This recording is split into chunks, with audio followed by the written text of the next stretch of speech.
좋아요. 저는 히브리서 6장 1절을 읽고 있습니다. 히브리서의 저자, 제가 바울이라고 믿는 분이 이렇게 말합니다. 그러므로 그리스도의 초보적인 교훈을 버리고 완전한 대로 나아가자. 다시는, 그리고 그는 이러한 기초적인 교리들을 언급합니다. 곧 죽은 행실을 회개함에 대한 기초입니다. 그 다음은 하나님께 대한 믿음입니다. 그리고 세례에 관한 교리입니다. 세례들, 복수형입니다. 안수에 관한 교리, 그리고 죽은 자의 부활과 영원한 심판에 관한 교리입니다. 그리고 하나님께서 허락하시면 우리가 이것을 하겠습니다. 우리가 무엇을 하겠다는 것입니까? 그는 말했습니다. 우리가 완전한 대로 나아가자고요. 그러므로 사도들의 부담, 즉 사도 사역의 목표는 가능한 많은 사람들을 그리스도 안에서 온전한 성숙에 이르게 하는 것이었습니다.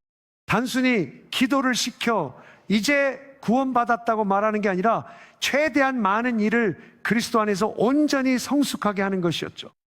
이게 사도적 부담이죠.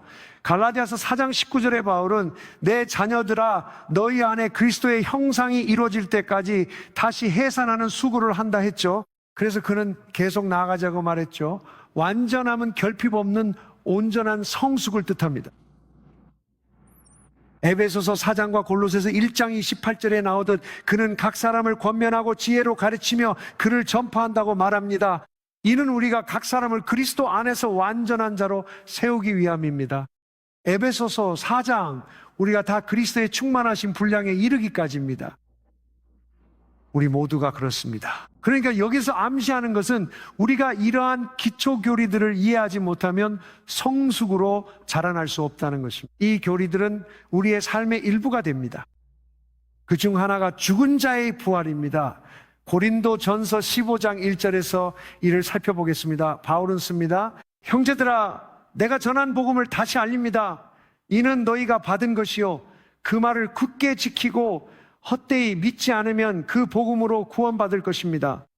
내가 받은 것을 먼저 너희에게 전하였노니 이는 성경대로 그리스도께서 우리 죄를 위하여 죽으시고 장사 지낸 바 되셨다가 성경대로 사흘 만에 다시 살아나셨다는 것입니다.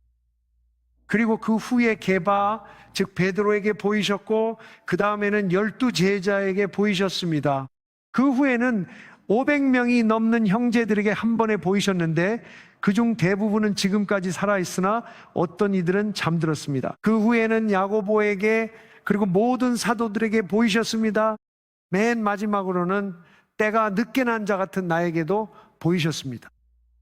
그래서 우리는 죽은 자의 부활에 관한 몇 가지 중요한 점들을 살펴볼 것입니다. 주 예수 그리스도께서는 성경에 따라 죽은 자 가운데서 살아나셨습니다. 첫째, 주님의 부활은 우리의 모든 죄값이 그의 몸에 십자가에서 그의 피를 흘림으로 완전히 치러졌다는 증거입니다. 이 점을 우리가 분명히 말하는 것이 중요합니다. 성경은 우리가 그의 몸에서 십자가에서 그의 피를 흘림으로 구속받았다고 말합니다. 어떤 이들은 이 일을 진리라 가르치나 틀린 말입니다. 그리스도가 십자가 사후 지옥에서 고난을 더 받으셨다는 주장은 비성경적입니다. 성경을 오해하거나 잘못 해석하여 그런 교리를 만들기도 합니다. 하지만 그럴 경우 예수님의 피만으로는 충분치 않다는 뜻이 됩니다. 우리는 예수님의 피로 구속받았습니다. 그리고 골로새서에서 말하길 예수님께서 십자가 위에서 그의 몸으로 계실 때 그가 죽으실 때 다 이루었다고 말씀하셨습니다. 그 말은 전부 다 지불되었다는 뜻입니다. 알겠습니까?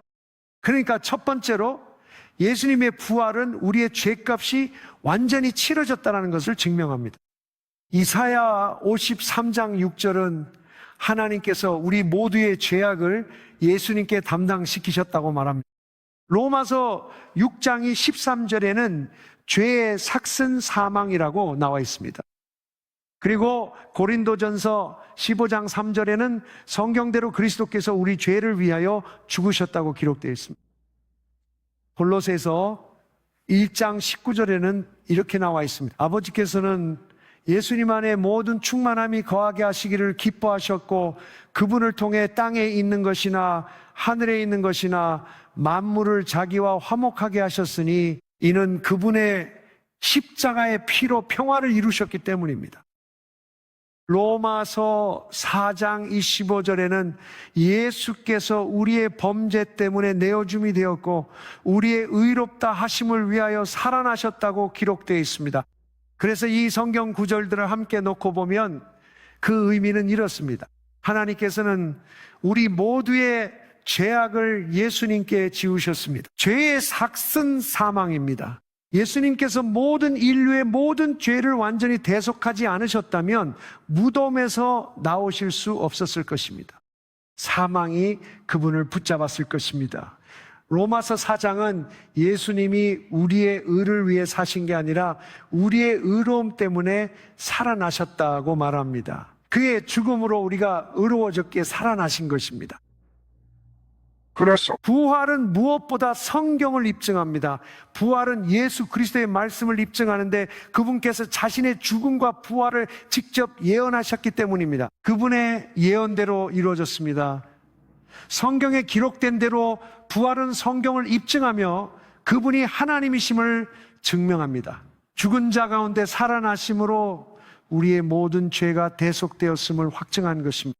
만약 하나님께서 예수님의 피로 단 하나의 죄라도 용서하지 않으셨다면 예수님은 무덤에 그대로 계셨을 것이고 죽음이 그분을 붙잡고 있었을 것입니다. 그래서 우리가 그분이 죽은 자 가운데서 살아나셨다는 사실을 알고 기뻐하는 것입니다. 로마서 8장 33절은 이렇게 말합니다. 누가 하나님의 택하신 자들을 고발하리요? 의롭다 하시는 이는 하나님이시니 정죄하시는 이는 누굽니까? 죽으신 분은 그리스도이십니다. 그리고 더욱이 그분은 또한 살아나셨습니다. 그러니 그분은 부활하셨습니다. 이제 예수님이 죽은 자 가운데서 부활하셨다는 것을 믿는 것은 우리의 구원의 필수적입니다. 로마서 10장 9절과 10절입니다. 네가 만일 내 입으로 예수를 주라 시인하며 또 하나님께서 그를 죽은 자 가운데서 살리신 것을 내 마음에 믿으면 구원을 받으리라. 그리스도 원문을 보면 예수를 주라 시인하면이라고만 되어 있지 않습니다. 여기에는 주 예수를 시인하면이라고 되어 있습니다. 이것은 차이가 있습니다. 주 예수님은 알파와 오메가이십니다. 그분은 치유자이시며 침례를 주시는 분이시고 성령이십니다. 주님, 왕, 심판자, 우리의 인도자, 우리의 지혜, 우리의 의, 우리의 거룩함이십니다. 그분은 단순히 그가 주이시다라고 시인하라고 말씀하지 않으셨습니다. 여기에는 주 예수를 시인하라고 되어 있습니다. 이제 시인하다라는 것은 같은 말을 한다는 뜻입니다. 그러니까 여기서 말하는 것은 이렇습니다.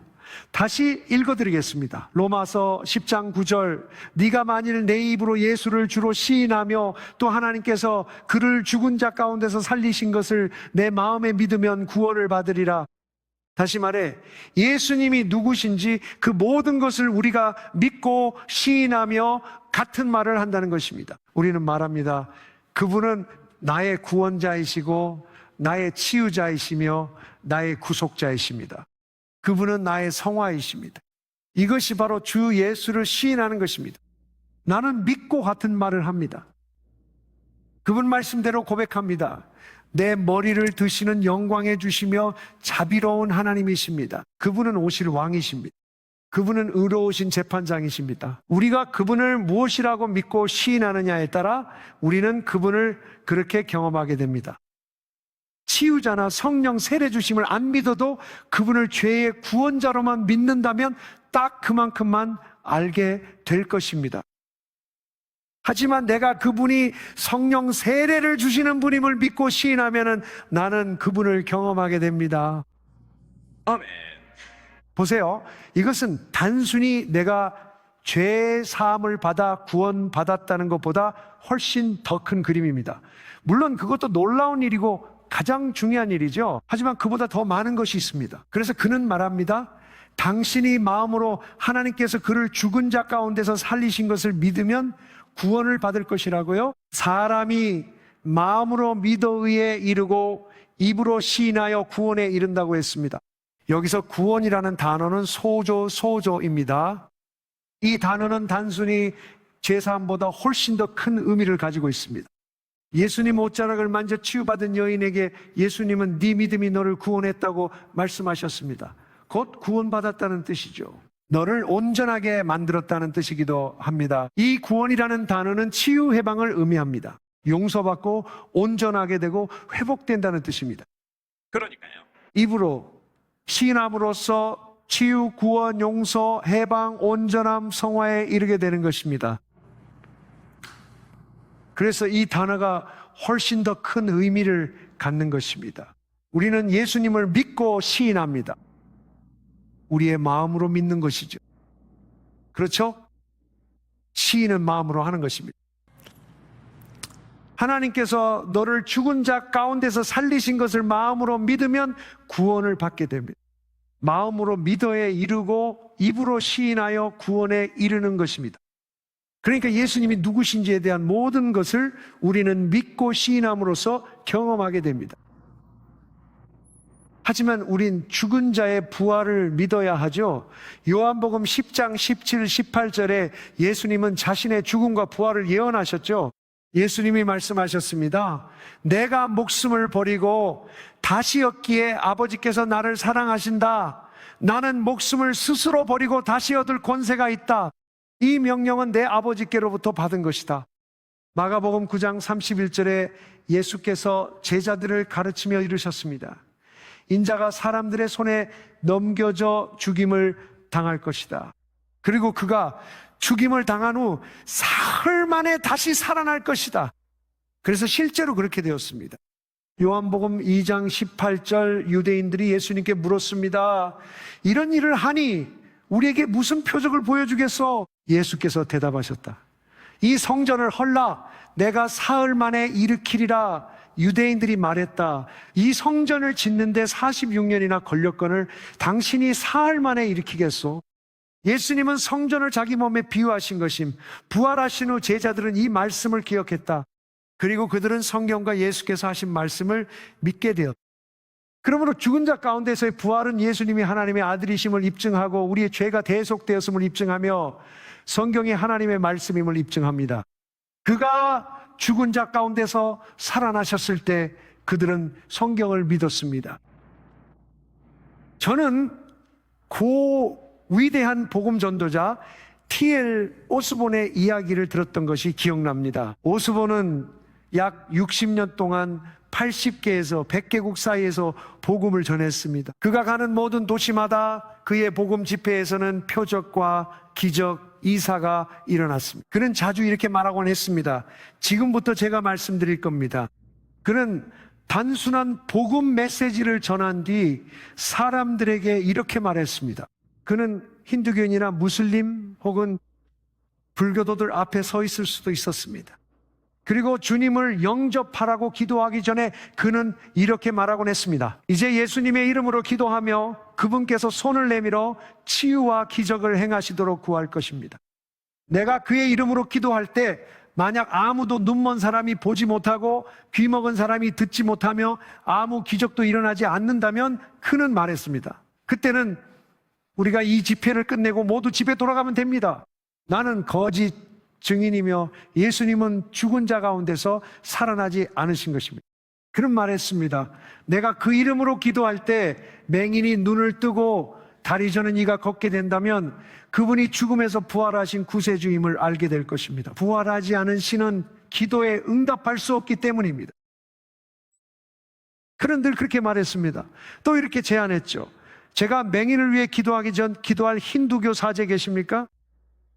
하지만 나서는 이가 없자 그가 말했습니다. 좋습니다. 모든 시각장애인 분들은 눈에 손을 얹으십시오. 예수 이름으로 기도하면 매번 맹인이 보고 못 걷던 이가 걸으며 귀머거리가 들었습니다. 그는 이것이 예수님의 부활 증거입니다 라고 말했습니다. 지금 그분을 부르면 죄사함을 받습니다. 놀랍지 않나요? 그래서 우리가 부활이 진실임을 아는 이유가 바로 이것입니다. 죽은 신은 기도에 응답할 수 없으니까요. 그분은 죽은 자 가운데서 살아나셨습니다. 로마서 5장 8절은 우리가 아직 죄인 됐을 때 그리스도께서 우리를 위해 죽으심으로 하나님은 사랑을 확증하셨다고 합니다. 우리가 그의 피로 의로워졌으니 그를 통해 진노에서 구원받을 것입니다. 원수 되었을 때 그의 아들의 죽음으로 하나님과 화목해졌으니 화목하게 된 자로서 더욱 그의 살아나심으로 구원을 받을 것입니다. 이제 그분이 부활하셨으니 그분의 죽으심이 우리 죄 용서의 값을 치르셨고 모든 형벌을 담당하셨습니다. 하지만 부활하여 살아계신 그분의 생명은 두 가지로 우리를 구원합니다. 우리가 거듭날 때 그리스도의 영인 성령께서 우리 안에 거하십니다. 그래서 우리 안에 계신 그분의 생명이 우리를 구원하시는 것입니다. 또한 그분은 항상 아버지의 오른편에서 우리를 위해 중보하십니다. 여기 다시 이렇게 말합니다. 로마서 5장을 읽어드릴게요. 우리가 원수였을 때 그의 아들의 죽으심으로 인해 하나님과 화목하게 되었습니다. 그러므로 그의 죽으심으로 우리가 화목하게 된 것입니다. 더욱이 화목하게 되었으니 그의 생명으로 우리가 구원을 받게 됩니다. 그러므로 그리스도의 부활은 우리에게 부활하신 그리스도의 영이 이제 우리 안에 거하신다는 것을 알려줍니다. 그리고 그분의 생명이 우리 안에 계셔서 여전히 우리를 구원하고 계십니다. 아버지의 오른편에서 중보하시는 그분의 생명이 여전히 우리를 구원하고 계십니다. 무슨 뜻일까요? 여전히 우리를 구원하시죠. 그리스도를 영접할 때 죄의 형벌에서 구원받고 성화 중엔 죄의 권세로부터 구원받죠. 그래서 우리는 의롭게 되었고 형벌에서 구원을 받았으며 이제는 그 권세로부터 구원을 받고 있는 것입니다. 우리 안에 계신 그리스도 영광의 소망으로 말미암아 그렇습니다. 그리고 그리스도께서 아버지의 오른편에 계십니다. 골로새서 1장 27절 그리스도는 영광의 소망이십니다. 이제 히브리서 7장에서는 이렇게 말합니다. 그러므로 예수께서는 항상 살아계셔서 그들을 위해 중보하심으로 그를 통해 하나님께 나오는 자들을 끝까지 구원하실 수 있습니다. 로마서 5장에서 의롭게 된 후 그분의 생명이 우리를 구원함을 보았습니다. 이 구원은 죄의 형벌이 아닌 우리 안에 죄의 권세에서의 구원입니다. 알겠습니까? 그래서 그는 그분을 통해 하나님께 나오는 자들을 끝까지 구원하실 수 있다고 말했습니다. 왜냐하면 그분은 항상 살아계셔서 그들을 위해 중보하시기 때문입니다. 그러므로 그 구원은 우리의 죄에 대한 형벌을 위한 것이 아닙니다. 그것은 변화입니다. 그것은 우리의 성화입니다. 그분은 끝까지 구원하실 수 있습니다. 그 말은 죄가 더 이상 우리를 지배하지 못하도록 우리를 변화시키신다는 뜻입니다. 그것이 바로 부활의 의미입니다. 부활은 그리스도께서 우리 안에 계셔서 우리를 구원하신다는 뜻입니다. 거듭나면 주가 내 주에 여러분을 구원하십니다. 거듭난 여러분을 위해 그분은 하나님 우편에서 구원하십니다. 믿음에서 믿음, 영광에서 영광으로 나아갑니다. 그러므로 우리 모두는 언제든지 담대하게 기도로 은혜의 보좌 앞에 나아갈 수 있다는 뜻입니다. 히브리서 4장 15절에 이렇게 나와 있습니다. 우리는 대제사장이 없는 것이 아닙니다. 우리의 연약함을 동정하지 못하시는 분이 아니라 모든 일에 우리와 같이 시험을 받으셨으나 죄는 없으신 분입니다. 그러므로 우리는 은혜의 보좌 앞에 담대히 나아가 긍휼하심을 받고 때를 따라 돕는 은혜를 얻도록 합시다. 그러므로 기도는 은혜를 받는 수단입니다. 믿음도 은혜를 받는 수단입니다. 말씀을 묵상하는 것도 은혜를 받는 수단입니다. 하나님을 믿고 기도하는 것입니다. 은혜의 보좌에서 은혜를 입어 부활의 우리 안에 사시는 그리스도께서 하나님 우편서 우리를 위해 기도하십니다. 요한일서 4장 9절에 이렇게 나와 있습니다. 바로 이 일로 하나님의 사랑이 우리에게 나타났습니다. 하나님께서 그의 독생자를 세상에 보내신 것은 우리가 그로 말미암아 살게 하려 하심입니다. 그분의 죽음으로 우리도 함께 죽었죠. 그분이 부활하실 때 우리도 함께 일어났습니다. 우리의 옛사람은 죽었습니다. 이제 우리는 그리스도 안에서 새로운 피조물입니다. 그리스도께서 우리 안에 살아계십니다. 그분은 아버지의 오른편에 살아계십니다. 이제 우리는 그분 안에서 그분으로 인해 그분을 통해 그분을 위해 살아갑니다. 이것이 바로 부활의 의미입니다. 할렐루야. 요한일서 4장 19절, 내가 살기 때문에 너희도 살리라. 이는 그리스도께서 우리 안에 계시기 때문입니다. 그분은 아버지의 오른편에 계십니다. 이제 믿는 자들은 썩지 않고 영광스러운 영적인 몸으로 예수님의 부활하신 몸과 같이 부활할 것입니다. 고린도전서 15장 35절 말씀을 읽겠습니다. 누군가 말할 것입니다. 죽은 자들이 어떻게 다시 살아나며 어떤 몸으로 오게 됩니까? 어리석은 자여, 네가 뿌리는 것이 죽지 않으면 살아나지 못합니다.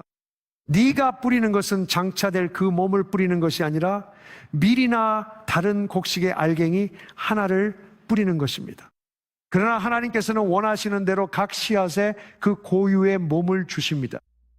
모든 육체가 같은 육체가 아니니 사람의 육체가 따로 있고 짐승의 육체가 따로 있고 물고기의 육체, 새의 육체도 각각 다릅니다. 하늘에 속한 몸도 있고 땅에 속한 몸도 있지만 하늘에 속한 몸의 영광이 따로 있고 땅에 속한 몸의 영광이 또 다릅니다. 해의 영광이 따로 있고 달의 영광이 따로 있으며 별의 영광도 또 다릅니다. 별마다 영광이 다르기 때문입니다. 죽은 자의 부활도 이와 같은 즉 우리가 부활할 때 모두가 같은 영광을 지니는 것은 아닙니다. 어떤 사람은 조금 빛나고 어떤 사람은 훨씬 더 빛나며 어떤 사람은 해처럼 빛날 것입니다. 다니엘은 지혜로운 자들은 별처럼 영원히 빛날 것이라고 말했습니다. 그가 그렇게 말하지 않았나요?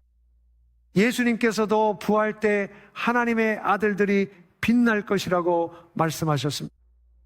맞아요. 그분이 그렇게 말씀하셨습니다.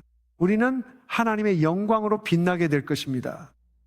그래서 그는 몸이 썩을 것으로 심긴다고 말했습니다. 그리고 썩지 않을 것으로 다시 살아난다고 했습니다. 수치로 심기고 영광으로 다시 살아납니다. 약함으로 심기고 능력으로 다시 살아납니다. 육의 몸으로 심기고 신령한 몸으로 다시 살아납니다. 그래서 우리의 새롭고 영화로운 부활의 몸은 그리스도의 부활하신 몸이 자연의 법칙을 초월했던 것처럼 자연의 법칙을 뛰어넘을 수 있을 것입니다. 그분은 생각의 속도로 장소를 옮길 수 있었고 순간 이동도 할 수 있었으며 무덤 앞에 굴려놓은 돌도 통과해서 걸어 나올 수 있었습니다. 우리가 그것을 아는 이유는 예수님께서 이미 부활하신 후에야 천사가 와서 돌을 옮겼기 때문입니다. 예수님은 그냥 일어나서 걸어서 나오셨습니다. 부활하여 영화로운 몸이 되면 더 이상 아침 통증 없이 일어나게 됩니다. 하루 종일 두통을 겪는 일도 없고 관절이 아프지도 않으며 돋보기 좀 빌릴 수 있냐고 묻는 일도 없을 겁니다. 그런 말은 절대 안 하게 될 겁니다. 아멘. 누군가 동의하시나요? 하나님께 영광을 돌립니다. 우리는 정말로 우리의 새 몸을 감사하게 될 것입니다. 그리고 예수님께서 제자들에게 말씀하실 때 너희가 나가서 박해를 당할 것이라고 하셨지만 너희 머리카락 하나도 잃지 않을 것이다 라고 하셨습니다. 이것은 부활에 대해 말씀하신 것입니다. 즉 우리가 잃어버린 모든 것을 다시 얻게 된다는 뜻입니다. 우리가 잃어버린 모든 머리카락 하나하나까지 다 다시 얻게 될 것입니다. 그게 바로 예수님께서 하신 말씀입니다.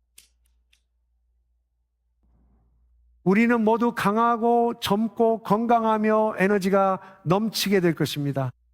하나님께 영광을 돌립니다. 이것이 우리의 구원의 일부입니다. 이것을 위해 하나님께 찬양을 드립시다. 주님 감사합니다. 정말 기다릴 수가 없습니다. 이제 부활에는 두 가지가 있습니다. 생명의 부활과 심판의 부활이 있습니다.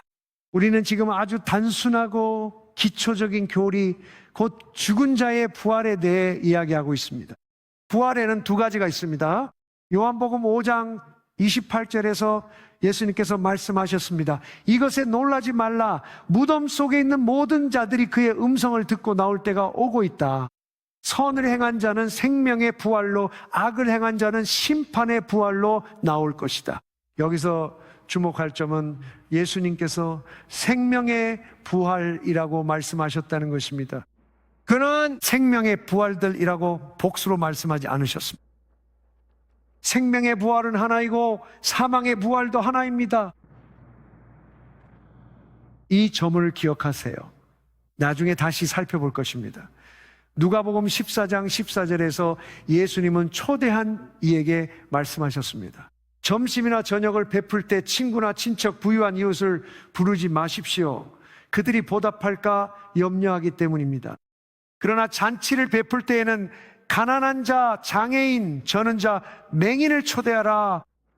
그들이 너에게 갚을 수 없으므로 네가 복이 있을 것이니 의인들의 부활 때에 네가 보답을 받을 것이다. 의인들의 부활은 하나입니다. 동의하시나요?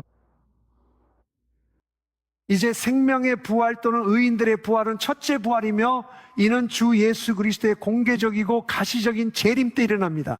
이것은 기본적인 교리입니다. 만약 부활이 기본 교리라면 우리는 그것이 언제 일어날지 알아야 합니다. 진실한 이들은 아무도 모른다 하고 누구는 환난 전유거, 즉 부활을 믿으며 누구는 중간이라 생각합니다. 다르게 생각하는 이도 있고 알 수 없으니 중요하지 않다고도 합니다. 틀렸습니다. 성경에 나와 있습니다. 알 수 있습니다. 성경에 나와 있습니다. 알 수 있습니다. 곧 알게 될 겁니다. 이제 한 가지 말씀드리겠습니다. 제가 사랑하고 존경하는 주 안의 형제자매 여러분 중에는 저와 견해가 다른 분들이 계십니다.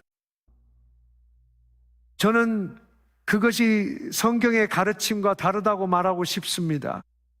제가 사랑과 은혜로 말씀드리지만 환난 전 휴거를 가르치는 누구든지 반드시 모형과 그림자 그리고 추측에 의존해야만 합니다.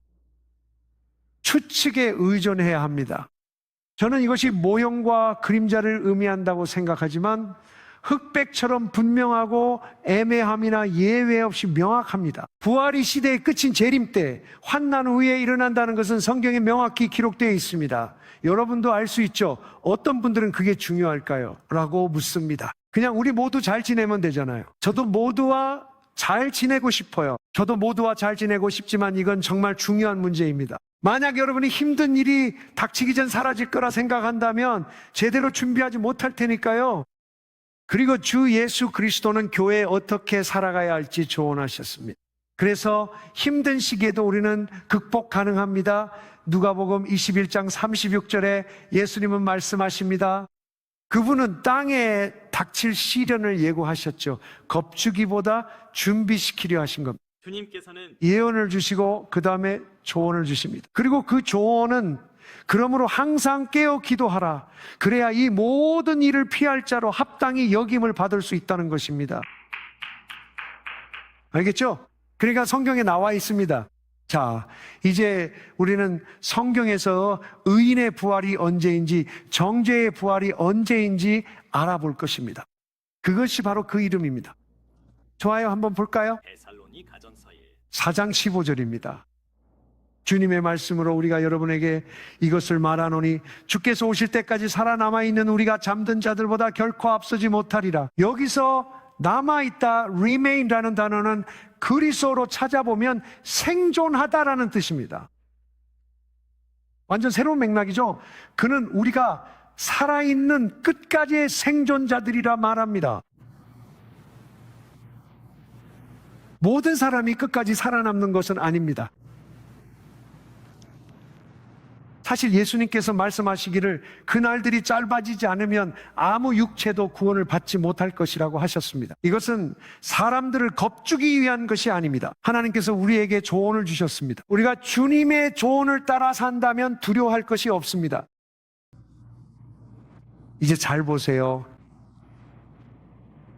우리는 주님의 오실 때까지 살아남아 있습니다. 주님의 오심이 두 번 있는 것이 아닙니다. 오직 주님의 오심이 있습니다. 잠든 자들보다 결코 앞서지 않을 것입니다. 주께서 친히 하늘로부터 외치는 소리와 함께 내려오실 것입니다. 이제 주목하세요. 그분이 하늘에서 내려오십니다. 두 번째로 외침과 천사장의 음성, 하나님의 나팔 소리와 함께 그리스도 안에서 죽은 자들이 먼저 일어날 것입니다. 그 후에 살아남은 우리도 그들과 함께 구름 속으로 끌어올려져 공중에서 주를 만나게 될 것이며 그리하여 우리는 항상 주와 함께 있을 것입니다. 그러므로 이러한 말로 서로 위로하십시오. 자, 그 일이 언제 일어납니까? 우리는 그것이 언제 일어나는지 알아봐야 합니다. 성경이 우리에게 알려줍니다. 주께서 하늘에서 강림하시고 죽은 자들이 먼저 일어나며 천사의 소리와 나팔 소리 속에 성도들이 공중으로 들림받는 것입니다. 이제 마태복음 14장의 말씀을 봅시다. 예수님께서 자신의 재림을 설명하고 계십니다. 우리는 데살로니가전서 4장과 동일한 요소들을 볼 수 있습니다. 즉시 마태복음 24장 29절에 보면 그날 환난 후에 곧 이제 주님께서 그때가 언제인지 말씀해 주셨습니다. 해가 어두워지고 달이 빛을 내지 아니하며 별들이 하늘에서 떨어지고 하늘의 권능들이 흔들릴 것입니다. 그때 인자 사람의 아들의 표적이 하늘에 나타날 것입니다. 이제 주목하세요. 예수님께서 나타난다고 하셨습니다. 알겠습니까? 한난 전에 휴거가 있다고 가르치는 사람들은 그것을 우리의 복된 소망이라고 부르는 것 아시죠? 그 맥락을 한번 찾아보세요. 무엇이라고 되어 있는지 아세요? 우리의 복된 소망과 영광스러운 나타나심입니다. 이제 예수님은 마태복음 24장에서 영광스러운 재림을 설명하십니다. 그때 인자의 표적이 하늘에 나타나고 세상 모든 민족이 통곡하며 그분을 보게 될 것입니다. 그들은 인자가 능력과 큰 영광으로 구름을 타고 오는 것을 보게 됩니다. 이것이 바로 영광스러운 나타나심입니다. 동의하시죠? 네, 알겠습니다. 그는 큰 나팔 소리와 함께 천사들을 보낼 것입니다. 여기 천사들이 있습니다. 여기 나팔이 있습니다. 그는 사방에서 택하신 자들을 모실 것입니다. 그것이 바로 공중에 있는 성도들입니다. 하늘 이 끝에서 저 끝까지 말이죠. 그분은 지금 정확히 데살로니가전서 4장 15절부터 휴거는 성경에 없는 단어지만 성도들이 주님을 만나러 공중으로 들려 올라가는 실제 사건입니다. 그것은 예수님의 공개적이고 눈에 보이는 재림 때 일어납니다. 이것은 죽은 자의 부활에 관한 것이기 때문에 근본적인 교리입니다. 우리가 그리스도의 근본 교리를 알기 원한다면 예수님께서 말씀하신 대로 죽은 자의 부활이 언제인지 알아야 합니다. 그것은 환난 후에 일어납니다. 인자가 큰 영광으로 구름을 타고 오십니다. 비밀이 아닌 위대한 사건이자 영광의 현현입니다. 천사와 나팔 소리에 성도들이 공중으로 들림받습니다. 이제 더 있습니다. 고린도전서 15장 20절입니다. 재밌지 않나요? 그러나 이제 그리스도께서 죽은 자들 가운데서 살아나셔서 잠든 자들의 첫 열매가 되셨습니다. 한 사람 아담으로 인해 죽음이 왔듯이 한 사람 예수님으로 인해 죽은 자들의 부활도 왔습니다. 아담 안에서 모든 사람이 죽은 것처럼 그리스도 안에서 모든 사람이 살아나게 될 것입니다. 그러나 각각 자기 차례대로입니다. 그리스도께서 첫 열매이십니다. 그래서 그분이 죽은 자들 가운데서 가장 먼저 부활하셨고 그분이 바로 첫 열매이십니다. 그 후에 그리스도께 속한 자들이 그분의 오심 때에 그리고 그 다음이 끝입니다. 다른 오심은 없습니다. 그리고 나서 3년 반입니다. 다른 오심은 없습니다. 그리고 나서 7년입니다. 죽은 자들의 부활은 그리스도께 속한 자들이 그분의 오심 때에 일어나고 그 다음이 끝입니다. 이해되시나요? 그녀는 말했습니다. 누구든지 나를 믿는 자는 내가 마지막 날에 그를 일으키리라. 즉 부활은 마지막 날에 일어납니다.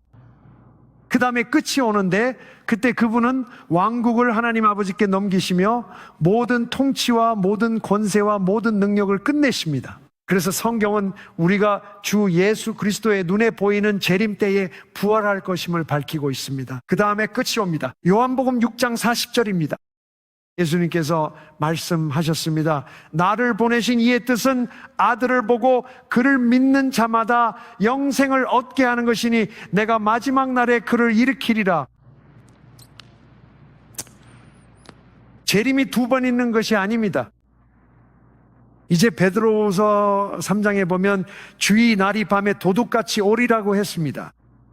여기서 잠깐 멈춰 봅시다. 성경에서 지지하지 않는 비밀 유거, 즉 환난 전에 비밀리에 들려 올려진다는 가르침을 받은 사람들은 그분이 밤에 도둑같이 오신다라고 말할 것입니다. 그분은 준비되지 않은 사람들에게 도둑같이 오시는 것입니다. 그러나 빛의 자녀인 여러분에게는 그 날이 갑자기 임하지 않을 것입니다. 그러니 우리에게는 도둑같이 오시는 것이 아닙니다. 우리에게는요, 믿지 않는 자들에게는 그분이 도둑같이 오시는 것입니다. 그게 무슨 뜻일까요? 준비가 되어 있지 않으면 손해를 보게 됩니다. 이제 잘 보세요. 그러니까 도둑같이 온다는 것은 비밀스럽게 오신다는 뜻이 아닙니다. 준비되지 않은 사람들에게는 손해를 보게 된다는 의미입니다. 그러나 주의 날은 밤에 도둑같이 올 것입니다. 이제 그 모습이 어떤지 보세요. 그 날에는 하늘이 큰 소리와 함께 사라질 것입니다. 원소들이 뜨거운 열로 녹아버릴 것입니다. 땅과 그 안에 있는 모든 일들이 불타 없어질 것입니다. 그것이 바로 예수님의 영광스러운 재림입니다. 그것이 도둑같이 오는 것이지 비밀스럽게 오는 것이 아닙니다. 그러므로 이 모든 것이 이렇게 사라질 것이니 여러분은 모든 거룩한 행실과 경건함에 있어 어떤 사람이 되어야 하겠습니까? 그는 이 일이 일어나는 동안 지난 7년 동안 여러분이 하늘에 있었으니라고 말하지 않았습니다. 그는 그렇게 말하지 않았습니다. 그는 이것이 일어날 것이기 때문에라고 말했습니다. 여러분은 거룩한 행실과 경건함으로 살아가며 하나님의 날이 오기를 바라며 그날을 재촉해야 합니다. 그날에는 하늘이 불에 타서 사라지고 원소들이 뜨거운 열에 녹아버릴 것입니다. 그러나 우리는 그분의 약속에 따라 의가 거하는 새 하늘과 새 땅을 기다리고 있습니다. 참고로 이것은 완전히 새로운 행성을 의미하는 것이 아닙니다. 헬라어에서 새로운이라는 단어는 새롭게 된, 즉 갱신된이라는 뜻입니다. 그래서 모든 것이 완전히 새로워지는 상상 이상의 대변화가 일어납니다. 그리고 이 땅은 주님의 왕관의 보석이 될 것입니다. 주님께서 예루살렘에 자신의 보좌를 두시고 이 땅이 주님의 발판이 될 것입니다. 아멘. 이제 또 다른 구절 데살로니가후서 1장입니다. 사도 바울은 믿는 자들이 박해와 환난에서 안식을 얻게 될 것이라고 가르쳤습니다. 주께서 불꽃 가운데 나타나셔서 성도들 가운데서 영광을 받으시고 경건하지 않은 자들을 심판하실 때 주님의 눈에 보이는 재림이 있을 것입니다. 데살로니가후서 1장 4절입니다. 우리는 여러분이 겪는 모든 박해와 환난 가운데서 보여준 인내와 믿음을 하나님의 여러 교회들 가운데 자랑합니다. 이는 하나님의 의로운 심판의 분명한 증거로 여러분이 고난받는 하나님의 나라에 합당한 자로 인정받게 하려는 것입니다. 하나님께서 여러분을 괴롭히는 자들에게 환난으로 갚으시는 것이 의로운 일이기 때문입니다. 그리고 고난받는 여러분에게 우리와 함께 안식을 주시려는 것입니다. 주 예수께서 하늘로부터 그의 능력 있는 천사들과 함께 불꽃 가운데 나타나실 때 하나님을 알지 못하는 자들에게 복수하십니다. 성도들은 언제 모든 고난에서 안식을 얻게 됩니까? 주께서 불꽃 가운데 나타나셔서 악인을 심판하러 오시는 그분의 공개적이고 눈에 보이는 재림 때입니다. 잘 지켜보십시오. 그가 하나님을 알지 못하는 자들과 우리 주 예수 그리스도의 복음에 순종하지 않는 자들에게 복수하러 오실 때 이들은 영원한 멸망의 형벌을 받게 될 것입니다. 주님의 임재와 그의 능력의 영광에서 떠나 그가 그날에 오셔서 성도들 가운데서 영광을 받으시고 믿는 모든 자들 가운데서 놀라움을 받으실 것입니다. 이는 우리 증거가 여러분 가운데서 믿어졌기 때문입니다. 고난 중인 그들에게 바울은 인내를 권하며 안식을 약속합니다. 우리도 주께서 불꽃 가운데 가시적으로 재림하실 때 함께 안식을 얻게 될 것입니다. 하나님을 알지 못하는 자들에게 복수를 하시고 그의 성도들 가운데서 영광을 받으시기 위함에 이것이 말라기 4장 아마도 5절에 나오는 여호와의 크고 두려운 날이라고 불립니다. 그날은 성도들에게는 위대한 날이지만 악인들에게는 두려운 날입니다. 그것은 바로 한 날 크고 두려운 날입니다. 좋아요?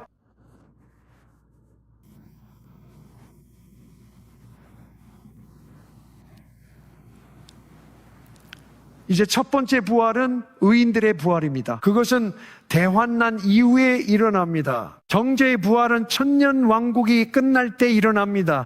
천년 왕국은 예수 그리스도의 재림과 함께 시작되어 그리스도께서 그의 성도들과 함께 이 땅에서 천년 동안 다스리시는 기간입니다. 그래서 천년이 끝날 때 악인들의 또 다른 부활이 있을 것입니다.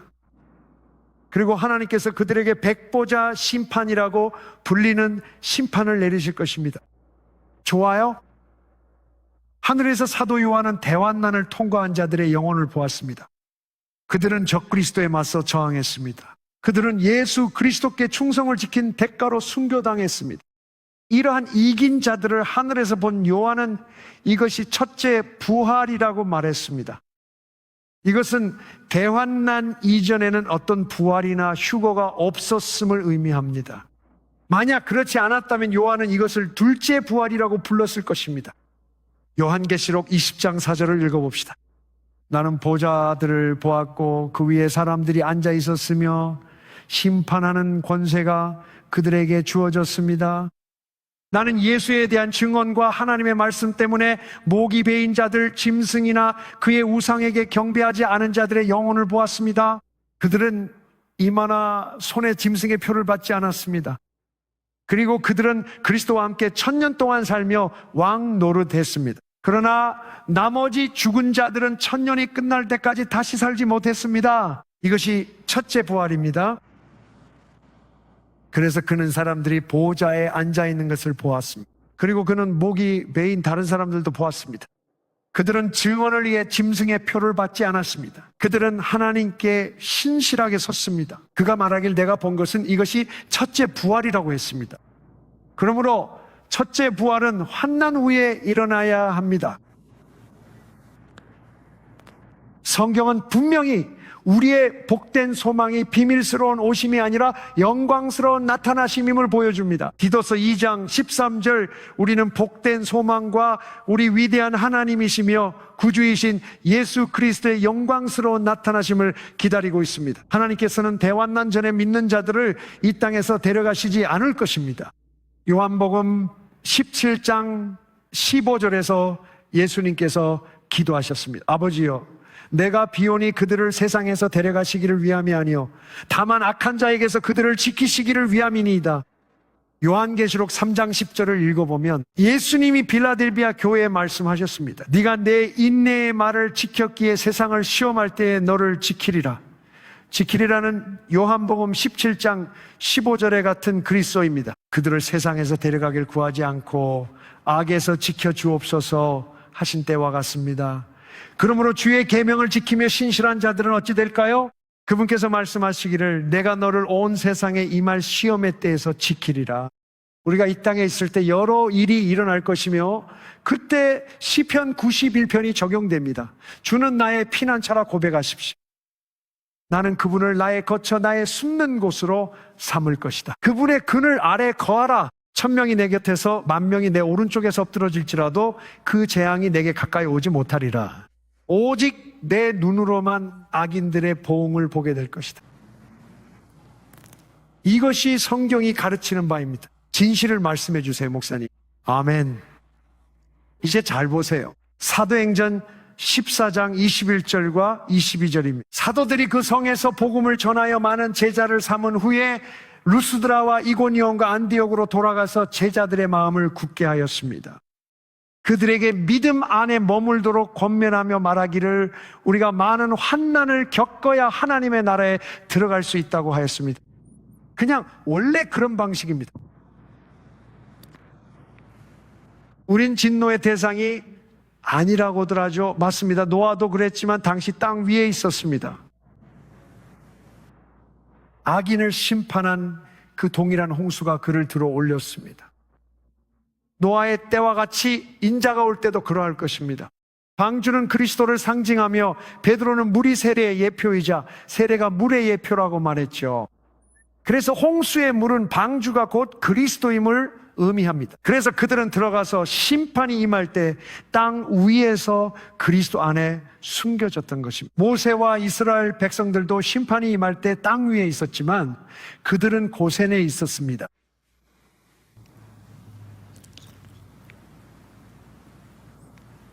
그래서 하나님께서는 환난의 때에 변함없는 신실함과 초자연적인 도움을 약속하셨습니다. 이사야 43장 말씀입니다. 두려워 마라. 내가 널 구속했고 지명하여 불렀으니 넌 내 것이라. 물 가운데 지날 때 함께하고 강을 건너도 휩쓸리지 않으리라. 불 속을 걸어도 타지 않고 불꽃이 사르지 못함은 내가 네 하나님임이라. 이사야 41장 10절 두려워 말라. 내가 너와 함께함이라. 놀라지 마라. 내 하나님임이라. 너를 강하게 하겠다. 그래 내가 너를 도우리라. 내 의로운 오른손으로 너를 붙들리라. 이제 하나님의 계명에 순종하는 경건한 이들이 있고 그 중엔 순교자로 세우신 이도 있나니 그것이 당신의 부르심이라면 합당한 은혜가 있으리라. 또 다른 사람들은 그렇지 않을 것이며 그들도 거듭나긴 했지만 주의를 기울이지 않고 깨어있지 않습니다. 예수님 말씀처럼 우리가 깨어기도 하지 않으면 제때 제곳에서 바른 일을 못할 수 있습니다. 결국 다가올 일들을 견뎌내지 못할 수 있습니다.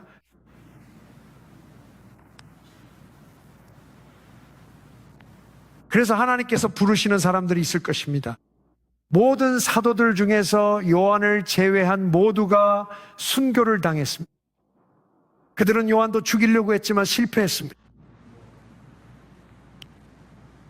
그러니 순교가 없을 거라는 뜻은 아닙니다. 순교가 따르더라도 두려워 마십시오. 그 부르심을 받았다면 하나님이 은혜를 주십니다. 성령으로 충만했던 스데반을 보십시오. 그가 돌에 맞아 죽기 전 얼굴이 천사 같았다고 기록됐습니다. 증언할 때 그가 성령 충만했다는 의미죠. 돌에 맞으면서도 무릎 꿇을 수 있었던 그에게 어떤 은혜가 임했는지 아십니까? 돌이 날아올 때 무릎 꿇고 주여 용서하소서라고는 못하죠. 그냥 아야 하겠죠, 알겠죠. 보세요. 그는 영광의 영역에 있었습니다. 어떻게 그럴 수 있었을까요? 베드로가 말했습니다. 그리스도를 위해 비방을 받을 때 기뻐하라. 이는 그리스도의 영광의 영이 너희 위에 머물기 때문이다. 그러니 은혜도 있고 어려운 시기를 이겨낼 힘도 있고 호의도 있습니다. 하나님이 말씀하셨죠? 내가 함께 할게. 아멘. 히브리서 13장 6절입니다. 돈을 사랑치 말고 있는 발을 족한 줄 알라. 주께서 말씀하시되 내가 결코 너희를 버리지 않고 떠나지 아니하리라 하셨으니 우리가 담대히 말하되 주는 나를 돕는 이시라. 나는 두려워하지 않을 것이다. 사람이 내게 무엇을 할 수 있겠는가? 그러므로 시편 91편은 우리에게 적용됩니다. 지극히 높으신 이의 은밀한 곳에 거하는 자는 전능하신 이의 그늘 아래 거하리로다.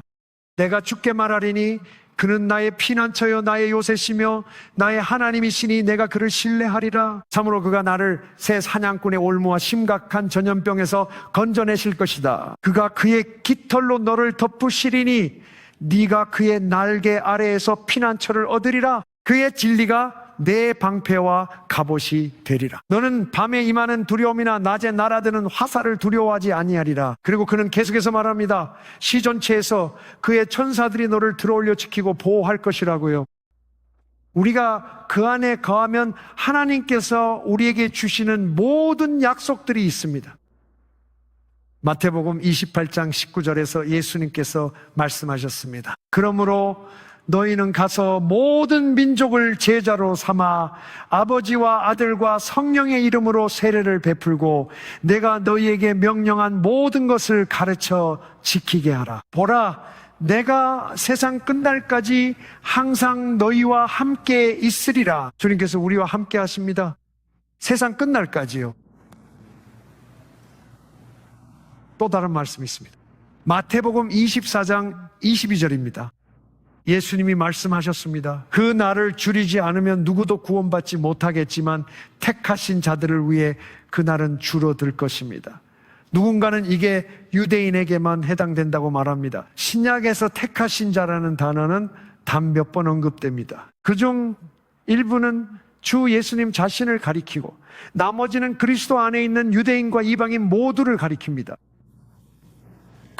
사도들이 편지를 쓴 택하신 자들은 유대인과 이방인, 즉 믿는 자들에게 보낸 것이었습니다. 왜냐하면 그리스도 안에서는 유대인이나 이방인이 따로 없기 때문입니다. 유대인이나 헬라인도 없습니다.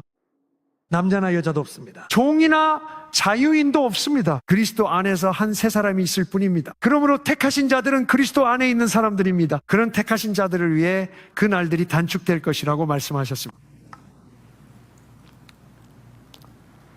꽤 흥미로운 부분입니다. 그리고 예수님께서 마태복음 14장에서 시대의 끝에 일어날 모든 일들과 환난에 대해 말씀하시면서 끝까지 견디는 자는 구원을 얻으리라고 하셨습니다. 끝까지 신실하게 있으십시오. 많은 신자들이 대환난 기간 동안 정결하게 될 것입니다. 그들은 예수님의 재림을 위해 준비될 것입니다. 이 대환난의 시기를 언급하면서 선지자 다니엘은 다니엘서 12장 10절에서 많은 사람들이 정결하게 되고 희게 되며 연단을 받을 것이다 라고 기록했습니다. 그러나 악한 자들은 계속 악을 행할 것이며 악한 자들 중에는 깨닫는 자가 없으나 지혜로운 자들은 깨달을 것입니다. 그러므로 대환난의 목적 중 일부는 그렇습니다. 진노는 교회를 위한 것이 아닙니다. 하지만 박해는 교회를 위한 것입니다. 환난도 마찬가지입니다. 사도들은 말했죠. 환난과 박해로 낙심 마십시오. 우린 이를 위해 세워진 자들입니다. 요한계시록 7장입니다. 그래서 다니엘은 대환난 동안에 일어날 일은 그 어느 때보다도 몸이 주님을 바라보게 만들 것이라고 보았습니다. 그 어느 때보다도 몸이 하나가 되게 만들 것입니다. 그 어느 때보다도 몸이 기도하게 만들 것입니다. 그 어느 때보다도 몸이 믿음으로 행하게 만들 것입니다.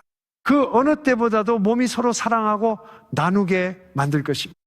그리고 우리가 이 과정을 통과하면 우리는 사랑과 연합, 거룩함 가운데 재림을 맞이할 준비가 된 상태로 반대편에 서게 될 것입니다. 그래서 그가 말했듯 하나님 나라에 가려면 반드시 이 환난을 거쳐야 합니다. 사실 이건 선물입니다. 미지근한 그리스도인으로 죽어 심판주를 뵙는 것보다 낫습니다. 하나님은 우리를 불러 이끌어 정결케 하고 연단하며 희게 하시고 하나로 묶어 기도의 집으로 만드실 겁니다. 우리가 살아남으려면 그 어느 때보다도 서로를 사랑해야 할 것입니다. 주님께서 다시 오실 때 그분은 연합되고 거룩한 백성을 가지실 것입니다. 다니엘이 본 것이 바로 이것입니다. 그는 많은 사람들이 정결하게 되고 연단받으며 희게 될 것이라고 말했습니다. 요한계시록 7장 9절 이 일 후에 내가 보니 아무도 셀 수 없는 큰 무리가 각 나라와 족속과 백성과 방언에서 나와 어린 양 앞에 서 있었고 흰 옷을 입고 있었습니다. 그들은 손에 종려나무 가지를 들고 큰 소리로 외치며 말했습니다. 구원은 우리 하나님께 있습니다. 보좌에 앉으신 이와 어린 양께 있습니다. 모든 천사들이 보좌와 장로들과 내 생물 주위에 서 있다가 보좌 앞에 엎드려 얼굴을 대고 하나님께 경배하며 말했습니다. 아멘. 찬송과 영광과 지혜와 감사와 존귀와 권능과 힘이 우리 하나님께 영원토록 있을지어다. 아멘. 그때 장로 중 한 사람이 내게 대답하여 말했습니다. 이 흰옷을 입은 자들이 누구며 어디서 왔느냐? 내가 그에게 말했습니다. 주여 당신이 아십니다. 그러자 그가 내게 말했습니다. 이들은 큰 환난에서 나오는 자들이며 어린 양의 피에 그들의 옷을 씻어 희게 한 자들이다. 이 구절을 우리는 전에 들은 적이 있습니다. 하나님을 아는 자들은 강하여 용맹을 떨치리. 이 말을 들어본 분이 얼마나 계신가요? 이것은 다니엘서 11장 32절에 나오는 말씀입니다. 문맥상 이 구절은 적그리스도가 이 땅에서 완전히 권세를 잡고 있을 때를 말합니다. 성경에는 언약을 거스르는 자들을 적그리스도가 아첨으로 타락시킬 것이라고 나와 있습니다. 그러나 하나님을 아는 백성은 강하여 큰 일을 이루리라. 여기 지금 화면이 잘 보이고 계신가요? 우리가 죽은 자의 부활이 언제인지 아는 것이 왜 중요한지 아시겠습니까? 그러니까 우리가 어떻게 준비할지 알게 됩니다. 대환난 동안 큰 어둠이 임할 때 교회 안에는 하나님의 영광으로 일어나 빛을 발할 자들이 있습니다. 그들은 하나님을 알고 강하며 위대한 일들을 행할 것입니다. 이사야 60장 2절 말씀입니다. 일어나 빛을 발하라. 내 빛이 이르렀고 주 영광이 내 위에 임했다. 어둠이 땅을 캄캄함이 만민을 가리려니와 여호와께서 내 위에 임하시고 그 영광이 내 위에 나타나리라.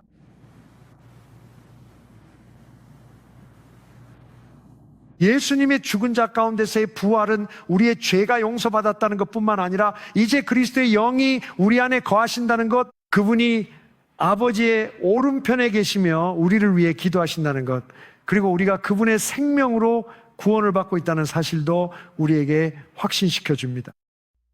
예수님의 부활은 또한 우리에게 미래의 심판의 날이 있음을 확신시켜 줍니다. 사도행전 17장 30절과 31절에 이렇게 기록되어 있습니다. 참으로 이 무지의 시대에는 하나님께서 눈 감아 주셨으나 이제는 어디에 있는 모든 사람에게 회개하라고 명령하십니다. 이는 하나님께서 정하신 사람으로 하여금 의로 세상을 심판하실 날을 정하셨기 때문입니다. 하나님께서는 그를 죽은 자 가운데서 살리심으로써 모든 사람에게 이 사실에 대한 확증을 주셨습니다. 과거에는 하나님이 묵인하셨으나 이제는 모든 사람에게 회개하라 명령하십니다. 왜일까요? 하나님께서 의로 세상을 심판하실 날을 정하셨기 때문입니다. 하나님은 예수님을 다시 살리셔서 이 모든 일을 확증하셨고 그분의 부활은 곧 다가올 심판의 날에 대한 확실한 증거가 됩니다. 이제 죽은 자의 부활이 언제 일어나는지 더 깊이 공부하고 싶은 분들을 위해 제가 추천하는 책이 있습니다. 닥터에 져서 적그리스도를 두려워하지 않는다. 마이클 L. 브라운과 크레이그 S. 더욱 예리하게 그 책은 아마존이나 단골 서점에서 구입하실 수 있습니다. 지금까지 설명해드린 내용이 바로 기독교의 부활이라는 근본 교리에 대한 전반적인 개요라고 할 수 있습니다. 필수적입니다. 그것은 복음의 핵심입니다. 예수님은 죽으시고 고난받으시고 장사되셨다가 부활하셨습니다. 그분이 살아계시기에 우리도 살 것입니다. 그가 죽었을 때 우리도 죽은 것 같았다. 그분의 부활로 우리도 함께 일어났습니다. 우리를 위해 중보하며 우리 안에 살아계십니다. 이 부활은 우리의 모든 죄가 용서받았음을 확증합니다. 그분의 부활은 심판의 날이 있음을 알려줍니다. 그분의 부활뿐만 아니라 우리의 부활, 곧 의인의 부활과 정죄의 부활이 있을 것임을 아는 것입니다. 의인의 부활은 언제입니까? 주님의 공개적이고 가시적인 재림, 곧 시대의 마지막 날, 마지막 때에 일어납니다. 주가 불꽃 속에 오사 악인을 심판하고 성도들 사이 영광 받으실 날입니다. 그때 우리가 일어날 것입니다. 성경이 명확히 증언합니다. 말씀드린 대로 상징이나 그림자는 없습니다. 그 일이 일어날 때는 흑백처럼 분명합니다. 그것은 반박할 수 없습니다. 그리고 정죄의 부활은 천년왕국이 끝난 후 그리스도께서 성도들과 함께 땅에서 1000년 동안 다스리신 후에 일어납니다. 그 후에 성경은 천년왕국이 끝날 때 사탄이 마지막 심판전에 풀려난다고 말합니다. 그는 땅에 있는 자들을 시험하기 위해 잠시 동안 땅에 풀려날 것입니다. 그때 하나님께서 반역자들을 멸하실 것입니다. 그리고 마지막 심판이 있고 그 후에 사탄은 다른 모든 악한 영들과 함께 불못에 던져집니다. 지옥은 비어있고 불못만 남습니다. 그들은 영원히 사라집니다. 그리고 그때부터 영원히 우리는 다시는 보지 않을 것입니다. 사탄이나 악마를 그들은 영원히 사라진 것입니다. 자, 여러분 아멘입니까?